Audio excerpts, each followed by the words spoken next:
भगवते वासुदेवाय। जय श्री कृष्ण। प्यारे भक्तों, आप सभी को हिंदू नव वर्ष की बहुत बहुत शुभकामनाएं। प्यारे भक्तों, आप सभी का मेरे यूट्यूब चैनल जीवन के रंग में एक बार फिर से बहुत बहुत स्वागत है। जैसे कि हम सभी को मालूम है कि चैत्र महीने के नवरात्रि के आरंभ से ही हिंदू नव संवत आरंभ हो जाता है।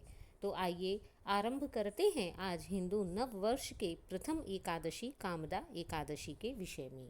कामदा एकादशी चैत्र महीने की शुक्ल पक्ष की एकादशी को कहा जाता है। जैसा कि इसके नाम से ही विदित है, कामदा अर्थात जो संपूर्ण कामनाओं को पूर्ण कराने वाली है, जो व्यक्ति की सभी इच्छाओं की पूर्ति कराती है। जिस एकादशी का व्रत करने से व्यक्ति के जाने अनजाने ब्रह्म हत्या जैसे दोष भी नष्ट हो जाते हैं। जिस एकादशी के व्रत से पिशाचत्व जैसी योनि से भी मुक्ति प्राप्त हो जाती है, व्यक्ति के बड़े से बड़े पाप सहजता से कट जाते हैं। ऐसी एकादशी का नाम है कामदा एकादशी।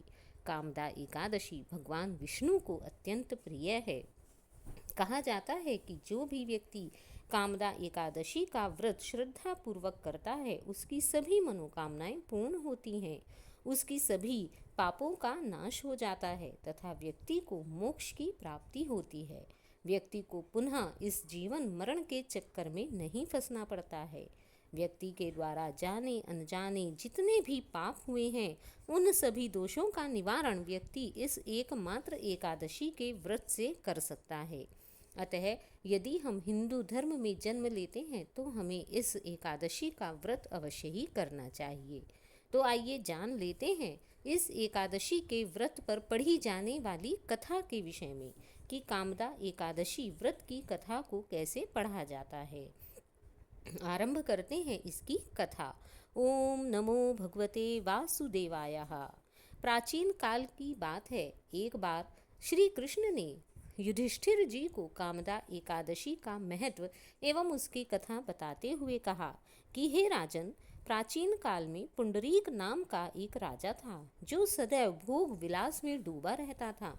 उस राजा के राज्य में ही एक ललित एवं ललिता नाम के स्त्री और पुरुष रहा करते थे। वे दोनों पति पत्नी आपस में बहुत ही प्रेम करते थे। इनमें से ललित उस राजा के यहाँ गायन इत्यादि का कार्य करता था। एक दिन राजा की सभा में ललित गीत गा रहा था, लेकिन तभी उसका ध्यान अपनी पत्नी पर चला गया, जिसके कारण से उसका स्वर बिगड़ गया। उसका ध्यान थोड़ा भंग हो गया। यह देखकर राजा को बहुत क्रोध आया और उन्होंने क्रोध में आकर ललित को राक्षस बनने का श्राप दे डाला, जिस कारण से राजा के श्राप के कारण वह ललित मांस का भक्षण करने वाला राक्षस बन गया तथा पृथ्वी पर घूमता हुआ इधर उधर लोगों को मारकर उनका मांस खाने लगा। अपने पति की ऐसी दशा देखकर उसकी पत्नी ललिता को बहुत ही दुख हुआ तथा वह अपने पति को इस योनि से मुक्त कराने के लिए इधर उधर घूमने लगी। वह अन्य लोगों से सहायता मांगने लगी, किंतु उसके पति को इस योनि से मुक्त करने में कोई भी व्यक्ति उसकी कोई भी सहायता न कर सका। अंत में पूछते पूछते ललिता विंध्याचल पर्वत पर पहुंची। वहां पर उसने श्रृंगी ऋषि का आश्रम देखा। श्रृंगी ऋषि का आश्रम अपूर्व तेज से चमक रहा था। इस आश्रम के चारों ओर का परिदृश्य बहुत ही सुंदर था। वहां पहुंचते ही ललिता को अनंत शांति का अनुभव हुआ। उस शांति को अनुभव कर ललिता के मन में विश्वास हो गया कि जिन ऋषि के आश्रम में इतनी शांति है, उन ऋषि के वचनों में कितनी महानता होगी। ऐसा सोचकर ललिता पूर्ण श्रद्धा भाव के साथ अपने पति को राक्षस योनि से मुक्त करने की कामना लेती हुई श्रृंगी ऋषि के आश्रम के अंदर गई तथा विनम्रता पूर्वक श्रृंगी ऋषि को प्रणाम कर आंखों में अश्रु भर कर उनके सामने नतमस्तक होकर बैठ गई। जब श्रृंगी ऋषि ने उस स्त्री की ऐसी दशा देखी, तब श्रृंगी ऋषि ललिता से विनम्रता पूर्वक बोले, हे प्रिय, बताइए तुम यहाँ किस कारण से आई हो तथा क्या कारण है कि तुम इतनी दुखी नजर आ रही हो। देवी, ऐसा कौन सा दुख है जिसके कारण तुम्हारे आँखों से आंसू की धारा बह रही है? ऋषि के ऐसे विनीत वचन सुनकर ललिता ऋषि से हाथ जोड़कर बोली, हे साधु, हे महात्मन, आप तो अंतर्यामी हैं, सब कुछ जानते हैं, किंतु मेरे पति को राक्षस योनि का श्राप मिला है। कृपा कर उन्हें इस श्राप से कैसे मुक्ति मिले, इसका उपाय मुझे बताइए।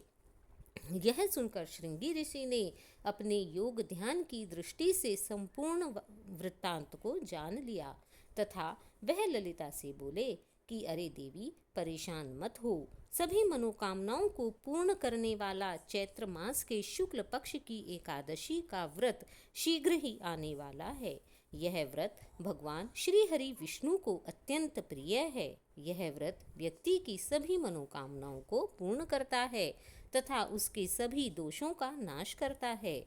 इस व्रत को विधि विधान पूर्वक करो। भगवान श्री हरि की कृपा से तुम्हारे पति को इस राक्षस योनि से अवश्य ही मुक्ति मिल जाएगी। ऋषि के द्वारा इस व्रत का ऐसा प्रभाव सुनकर ललिता ने शुक्ल पक्ष की एकादशी तिथि का व्रत करने का संकल्प किया तथा चैत्र मास के शुक्ल पक्ष की एकादशी तिथि आने पर विधि विधान से कामदा एकादशी का व्रत किया, जिस कारण से भगवान श्री हरि विष्णु अत्यंत प्रसन्न हुए तथा ललिता के पति को फिर से मनुष्य योनि में भेज दिया तथा इस प्रकार ललिता के पति की राक्षस योनि से मुक्ति हो गई। इस प्रकार दोनों का जीवन कष्टों से मुक्त हुआ और अंत में भगवान श्री हरि का गुणगान करते हुए उन दोनों ने मोक्ष की प्राप्ति की। जय भगवान विष्णु। हे प्रभु, जिस प्रकार आपने उस राक्षस की पिशाचत्व योनि के को काट डाला, उसी प्रकार जाने अनजाने हुए अपने सभी भक्तों के पापों को नष्ट कर दीजिए। जय भगवान विष्णु। तो प्यारे भक्तों, यह है चैत्र मास के शुक्ल पक्ष की एकादशी व्रत की कथा। अतः चैत्र मास के शुक्ल पक्ष की एकादशी पर व्रत रखकर इस कथा को अवश्य ही सुनना अथवा पढ़ना चाहिए। इसी के साथ भगवान विष्णु की आरती करें तथा 108 बार ओम नमो भगवते वासुदेवाय इस मंत्र से भगवान श्री हरि विष्णु का पूजन करें। ऐसा करने से आप सभी को एकादशी व्रत का पूर्ण फल अवश्य ही प्राप्त होगा। तो प्यारे भक्तों, आपको यह कथा कैसी लगी? यदि आपको यह वीडियो अच्छी लगी हो तो प्लीज़ इसे लाइक कीजिए और हाँ, यदि आपने अभी तक मेरे चैनल को सब्सक्राइब नहीं किया है तो चैनल को सब्सक्राइब कर लें और कमेंट बॉक्स में जय श्री कृष्ण लिखना ना भूलें। मिलते हैं किसी दूसरी वीडियो के साथ, तब तक के लिए जय श्री कृष्ण।